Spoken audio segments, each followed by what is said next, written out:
kahapon Opo. ay dumalo ako doon sa rally ng na isinasagawa ng Iglesia ni Cristo dyan sa may EDSA Shrine. Dyan sa may kanto ng EDSA at ng White Plains. Yung White Plains, yung kung saan nandoon yung Campo Aguinaldo. Opo. Yan, at may shrine doon at nandoon po ang Iglesia ni Cristo at nagpoprotesta po sila Opo. laban sa katiwalian. Opo, at nararapat lamang po mga magulang at mga kapatid na ang buong bansang Pilipinas ay hindi pumayag sa katiwalian. Yan pong paglaban sa katiwalian ay nasa Biblia. Tama. Alam niyo po, eto babasahin ko. Ito po ay nasusulat sa Mika sa 3, ang talata ay 1 hanggang 5. Makinig po tayo para malaman po natin yung basihan ng pagrarally kasi ang daming naninira Oo. ganito daw, ganon, di ba? At saka hindi solid yun, hindi INC lang yun. Oo, unang-una hindi INC po yun. Pinamumunuhan ng INC. Opo, Ngunit pero marami hindi po. Actually, Halo-halo. kahapon, halo-halo, may ice cream at saka leche plan. Ibig kong sabihin, ha? Oo. Meron, may ube. Ibig sabihin, halo-halo po talaga. Oo. Kasi kahapon, noong paalis na ako, kasi hindi pa ako nananghalian alas 5 na. Opo. Kasi hindi ako nananghalian bago ako pumunta roon kasi mahirap na, baka medyo may maramdaman tayo walang Baka mahelo. baka walang banyo. Walang mahelo banyo ka noon Baka tawagin tayo ni Mayor. Opo. Hindi, code word namin yun. Pag kailangan pumunta na ng banyo, sandali lamang Ayan. Kakausapin ko si Mayor. Oo. Ayan. At least Para hindi mayor. naman masagwa. Oo. Yung hindi nakakaalam, sasabihin, sinong Mayor? Ayun. So, ay, de, secret. Oo. Ayan. Hindi Sinabi nila- nyo na patay tayo dyan. Alam na nila. Anyway, Okay. pumunta ako roon. May isang grupong dumadating na grupo ng mga manggagawa na hindi naman mga kaanib ng Iglesia ni Cristo. Totoo yan. Ngayon, meron tayong mga kasama yung sa Inday Sara Duterte Advocacy, mga kabataan. Hindi rin po mga INC yan. Opo. Pero nandoon po sila at nagtsatsaga sa init. Nag-volunteer. Sa gutom. Yan. Although, maraming salamat kay Manong Chavit. Nagpadala po siya ng mga truck kung Yun. saan non-stop po ang pagsisilbi Pagkain. ng lugaw. Maraming Wow. salamat, Manong Chavit. Chavit, Yan. yan. Sa lahat ng Ilocano, yan ang hindi kuripot. Oo. Galante talaga. Galante. Anyway, eto po ang basihan.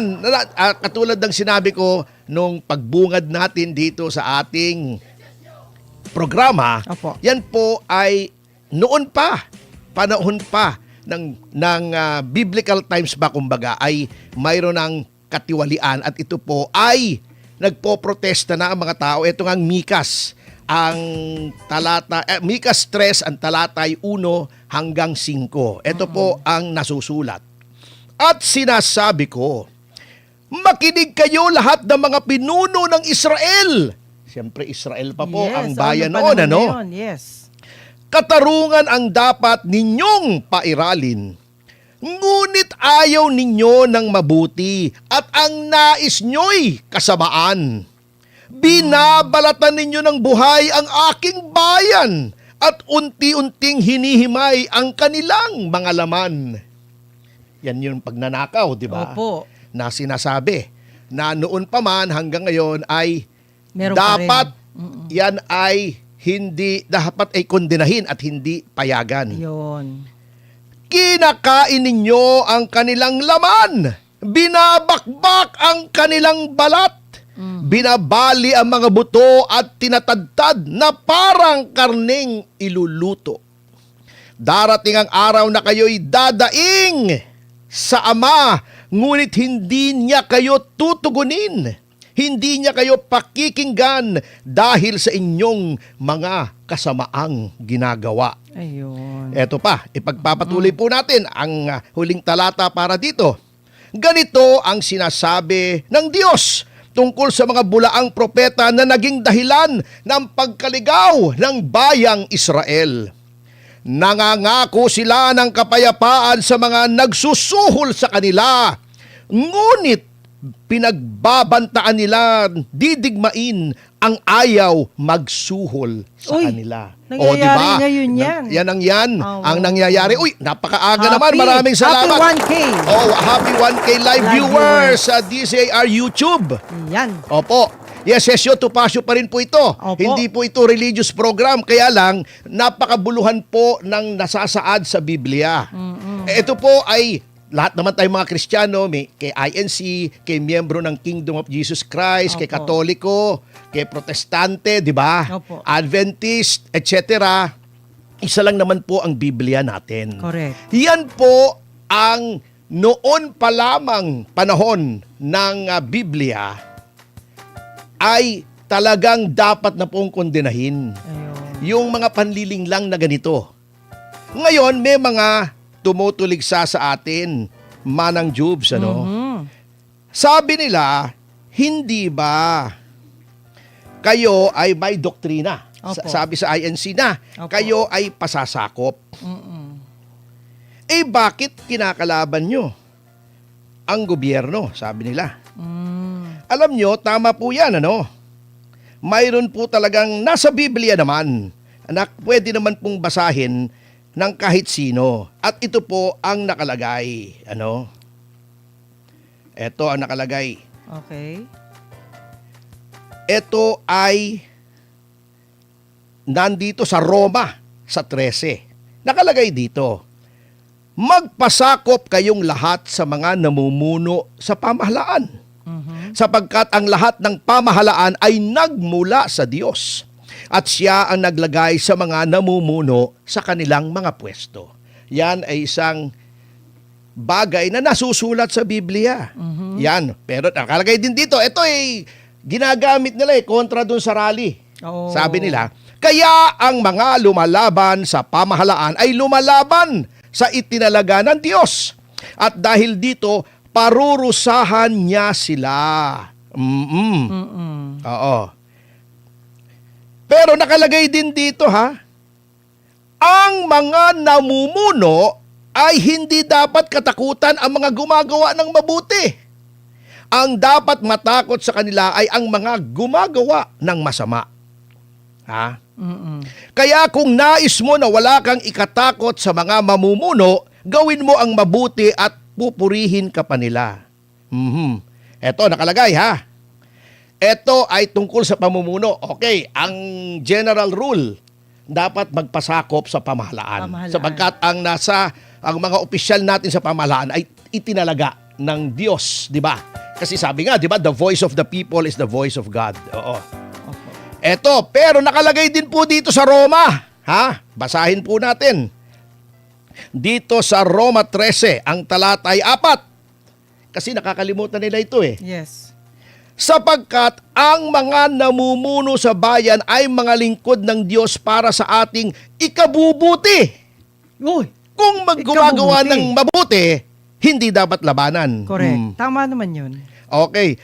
Pero kung gagawa ka ng masama, yan yung mga nasa Ayan na. pamamahala ito. Kung gagawa ka ng masama, dapat kang matakot dahil may kapangyarihan sila. Sino yung silang tinutukoy sa Biblia? Ang taong bayan. Correct. Pero kung gumagawa ka ng masama, dapat kang matakot. Ibig sabihin yung mga namumuno. Correct. Dahil may kapangyarihan silang parusahan ka. Sila'y mga lingkod ng Diyos na nagpaparusa sa mga gumagawa ng masama. Ayan. Yan. So maliwanag po yan Kaya ayon po sa turo ng Biblia, bagamat tayo po ay dapat magpasakop sa mga namumuno sa atin. Okay. Ngunit kapag may katiwaliang nagaganap sa ating gobyerno, ay may karapatang magpahayag ng saloobin ang mga lingkod ng Diyos. Maliwanag po yan Nakalimutan nila yan. Nakalimutan nila yung Oo, talatang yun. wala yun. Selective sila, parang selective Tama, justice pinipili ni mo, Remulla. justice, oo. Very clear dito. Sa Okay. ikalawang Samuel, sa Gis, ang talata ay 12. Opo. Magpakatatag tayo at buong tapang na makipaglaban para sa ating mamamayan at mga lungsod ng ating Diyos. Ayun. Napakalinaw mga kababayan, ano? Nakalimutan din nila yan. Gagawin ng Panginoon kung ano ang mabuti para sa Kanya. Oo, Oo. sa makatuwid baga, mga kababayan, hindi labag sa turo ng Biblia ang rally. Yun. Ang tayo ay magtipon-tipon upang ipahayag sa ating pamahalaan ang ating mga hinaing. Sa loobin. Very clear yan, ha? Yes. Oo. Kung ang Diyos ang naglagay sa kanila sa pwesto, dapat maging tapat ang ating mga pinuno Yes. sa kanilang tungkulin. Ngunit, very clear po yan, ha? Binasa na po natin yung mga talata. Kapag gumagawa ng katiwalian, ay dapat pagsabihang itigil. Sabi nga ni Pastor Kibuloy, di ba? Tama. Stop ang ginagawa ninyo. Dahil ang mga tunay na lingkod ng Diyos ay hindi pumapanig sa kamalian. Ayun. Hindi po tayo papayag dyan. Because, di ba, ang Diyos ay Diyos ng katarungan. Ha? Ayun, oo. Dapat talaga may transparency. Eto, nakalagay. mga ganun. Oo, very clear po, ha. Nasa Efeso, sa 5, 6 hanggang 11. Okay. Huwag kayong padadala sa walang kabuluhang pangangatuwiran ng iba tungkol sa masasama nilang gawain dahil galit ang Diyos sa mga swail. Oh. Kapag swail na ang ating gobyerno, ay happy 1.5 thousand live viewers. ha? Sa DZAR, YT. Yan. Dito. Huwag kayong makikibahagi sa ginagawa ng mga taong ito. Tama. Dati, namumuhay kayo sa kadiliman, pero ngayon ay naliwanagan na kayo dahil kayo ay nasa Panginoon na. Kaya't ipakita sa pamumuhay nyo na naliliwanagan na kayo. At hindi kayo sumasang-ayon sa mali. Yun ang Yan. dahilan. Sapagkat kung ang isang tao ay naliliwanagan na, Opo. makikita sa kanya ang kabutihan, Ayun. katuwiran, at katotohanan. Ibig sabihin, pagka ikaw ay nasa liwanag na, Opo. ay kailangan ang pinaglalaban mo ay kabutihan, Yes. katuwiran, at Yes. katotohanan. Yes. Alamin ninyo kung anong nakalulugod sa Panginoon. Huwag kayong makikibahagi sa mga walang kabuluhang gawain Ayun. ng mga taong nasa kadiliman. Ibig sabihin, bagamat sila ang nasa pamamahala ng ating bansa, hindi tayo pwedeng makiisa sa kanila. Sa maling halip, gawain. ha? Ito, nakalagay sa Biblia. Hindi po ako Okay. nagsasabi nito. Opo. Hindi si Attorney Ferdy Topacio. Ito po ay nasusulat sa Biblia, mga dalisay na salita ng ating Panginoon. Sa halip, sa halip, nakalagay dito, ipamuka ninyo sa kanila ang kasamaan nila. Ayun. Yan. In other words, Yan pwede po. rin nating iparamdam. Paramdam sa inyo Dapat ang mga mali lamang. ninyong ginagawa. Ayan ang turo. Ayan. Ipamuka. Ipamuka. Hindi ko po tinutukoy dito si Terry Libon. Kasi puro mukha yun eh.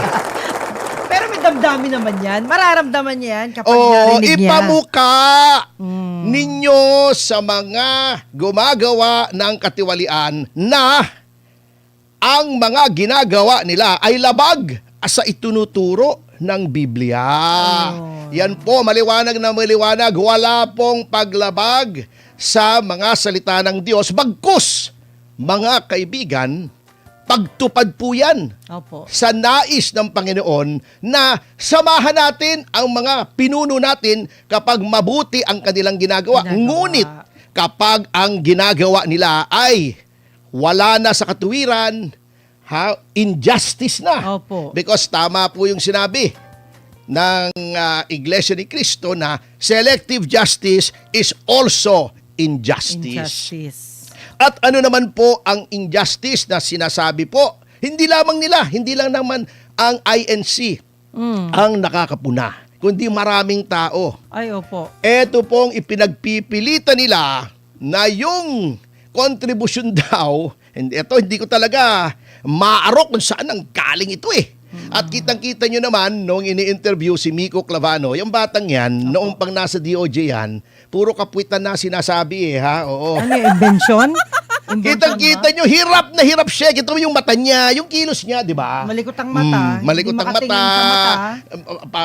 Ang kinakausap. malikot. Oo. Alam mong hindi niya malaman kung saan niya huhugutin yung Oo. kanyang paliwanag kung paano Obviously. naging plunder eh. Hinuhugot yata niya sa puwet niya eh. Oo. May Yung paliwanag. pagsisinungaling. na plunder daw yon. Nakikinig ko, naaawa ako hindi maintindihan. Yung batang yan, alam mo, malaki ang future noon eh. Pero showbiz na lang sana. Oo. Kasi magandang lalaki eh. Alam nyo, hindi, pero tama yung ginagawa ni Remulla na magandang lalaki. Yung kanyang alter tagapagsalita. Oo, kasi ang pangit niya eh. Oo. Aray ko. Para mabalance! Pero attorney, maganda to na ang sabihin niya yung katotohanan kasi parang binabago niya. Hindi niya sasabihin Diba? yun kasi kasama yan sa katutaan. Katutaan. Ni Remulla, di ba? Wow. Pero sabi nga nila, di ba? Oo. Hindi nila sasabihin ang katotohanan. Kita mo, pinipilit nila. Yan daw ginawa tungkol doon sa kontribusyon na 75 million kay Senador Marcoleta ay plunder. Bakit daw? Sabi niya, hindi daw necessarily public funds ang plunder. Okay. Ganun? May katuwiran naman.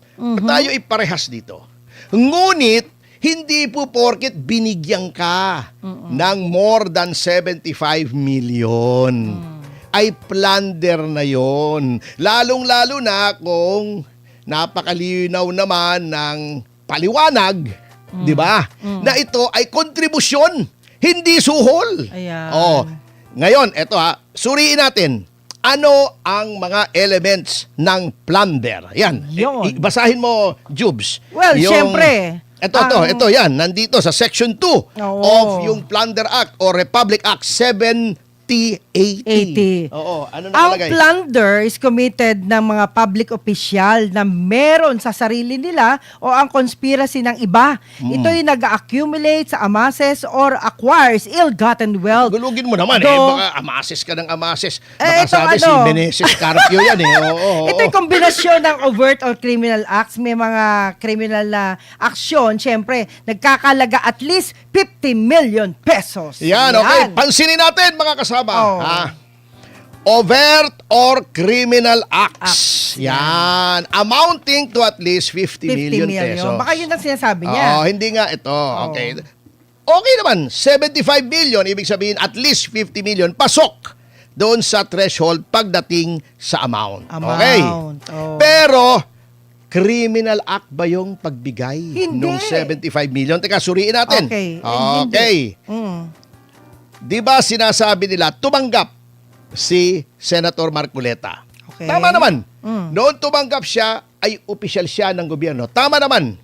Ngunit, paano magiging criminal act yung pagtanggap ng pera? Kung ito ay by reason of your office. Kasi, ang ill-gotten wealth Ayun. as defined by law ay yung yaman na iyong nakamal sa pamamagitan ng mga acts. Ano ba yung acts? Aksyon. Aksyon. Oo. Mga galaw. Mga Yes. ginawa mo O, mga na kilos. labag sa batas. Yun. Labag sa batas ba yung pagtanggap niya ng 75 million? Wari ko, hindi. Hindi dahil Oo. nasa batas nga po mismo, ay ang isang taong kumakandidato, whether or not he is an official, whether or not re-election, whether or not he is running for the same position or for a different position. Halimbawa, gobernador ka ngayon, Opo. tapos na term mo, kumakandidato kang congressman, o Opo. senador ka, kumakandidato kang pangulo, o senador ka, kumakandidato kang congressman. May mga ganyan, di ba? Okay. Alternative na yun. Ay ikaw ay maaaring tumanggap ng pera bilang campaign contribution. Ayun naman pala Contribution sa Contribution. kampanya. Ang limitasyon lamang po dyan, hindi nga yung pagtanggap Huwag kang gagastos. Uy, happy 2,000 live viewers! Maraming salamat po. Huwag kang gagastos ng higit doon sa itinatakda ng batas. Kasi may bilang yan kung magkano ang pwede mong gastusin per voter. Okay. Huwag kang lalampas doon, walang problema. Sabihin na, si Isko Moreno, di ba? Opo. Yung may sumobra sa kontribusyon sa kanya nung tumakbo siyang presidente, dineclare niya bilang income. Okay. Etong kay Marcoleta, ito ay nagbigay ng donor's tax si Mike Defensor. At least yung binigay niyang 35 million yata, more or Opo, less, opo. kay Senator Mark Muleta. Muleta. So, wala pong illegal. Kung illegal yan, bakit babayaran mo ng donor stocks? Nasisiraan naman ang bait si Secretary Mike Defensor. Eh, hindi naman mangmang yan. Yun Yan lang, ay binayaran dating niya secretary, dating congressman, negosyante. Oh, di ba? Oh, tumakbong senador yan, tumakbong congressman. Alam niya yung batas sa eleksyon. Ayun. Kaya binayaran niya ng donor stocks. Tapos Okay. tinanggap naman ng gobyerno. Oo, yung tax. Oh. Oy, Okay. dapat alam niyo yan. Punta tayo. Okay. Opo. Yung pagbigay kay Senator Marcoleta, bagamat siya noon ay incumbent congressman na tumatakbo bilang senador, yun ba ay illegal? Hindi. Bakit? Yun ay binigay para sa eleksyon. Hindi binigay yun by reason of his office. Okay, eto na naman, pupunta na naman tayo kasi may mga ulalo, ha? Oo. Na sabi nila, kapag ikaw ay opisyal at tumanggap ka ng pera, automatically, graft na yon. Hindi po, napakababaw naman ng pagkaintindi nyo sa batas. Nakalagay po roon sa Anti-Graft and Corrupt Practices Act ay by reason of your office. Dahil sa iyong tanggapan sa Tagalog. Pero yung office po doon ay hindi yon used in the sense ng iyong opisina. Hindi yung pwesto mo. Hindi yung physical na office mo. Paulit-ulit natin sinasabi. Ayun, hindi maintindihan itong mga ulalo. Physical na office, okay. Office function. Function. Okay. Ikaw ay congressman, senador ka o ikaw ay miyembro ng mababang kapulungan. Yes. Ano bang office mo? Ang office mo ay gumawa ng batas. Di ba yun ang function mo? Yun. Pwede ka rin mag-imbestiga. Opo. Kung binigyan ka ng pera para sabihin sa iyo, ipasa mo tong batas na ito kasi itong batas na ito ay makikinabang ako or may nakabinbin na House Bill na gustong gawing batas. Sinabi sa iyo, oy, pirmahan mo yan. Kasi pag pinirmahan mo yan at yan ay naging batas, makikinabang ako. Yun ang bawal. Bakit binigay yung pera para magastos mo sa iyong pagtakbo? Bawal ba yung pagtakbo? Hindi po. Bawal man tumanggap ng pera para magastos mo Hindi. sa iyong pagtakbo? Hindi. Anong plunder, Ginoong Clavano? Anong plunder, Ginoong Remulla? Pilit na pilit. Oo. Bakit naman? Kasi nga, ang problema, itong si Remulla, di ba, nung nasa Senado siya, Yes. tinanong siya kanya ni Erwin Tulfo, Opo. di ba, pwede nating i-bend the law? Opo. O, di ba? Sagot siya ng yes agad. Yun ang medyo nakakahiya. O ngayon, binibend the law. Anong Patay na. ill-gotten? Anong illegal? O, di ba? Halimbawa, tumanggap ka ng pera kasi binenta mo yung lupa mo. Official ka. Tumanggap ako ng pera. O, illegal ba yun? Hindi. Hindi. Bakit? Sa'yo Dahil, yun eh. let's say, yung lupa ay ang bili ko ay 50 million. After 5 years, ang halaga na ay 70 million. Tumubo ako ng 20 million. Ill-gotten wealth ba yun? Hindi. Yun ay wealth. Tumubo ako, pero hindi ill-gotten kasi legal. Yung pagbigay sa akin ng halimbawa 70 million at tumubo ako ng 20 million, legal. Legal pa rin. Di ba? Anong plunder ang pinagsasasabi nyo? Napakadali eh. Huwag nyo nang linlangin ng taong bayan at booking na kayo, mga kasama. Yun lang. Yan, yun ang sinasabi ko. Kaya hindi maaaring hindi magalit ang taong bayan kasi pinaglululukon nyo kami. Napuno na. Di ba sabi nga ni FPJ, kapag puno ng sulop, kailangan ng kalusin. Di ba? Ayan. Di ba? Nasa dialogue yan. Hindi ako kumakain ng bigas. Sinasahin ko muna para maging kanin. Di katulad mo. Bigas pa lang. Kinakain mo na. Ay, grabe. Anyway. Parang nabuhay.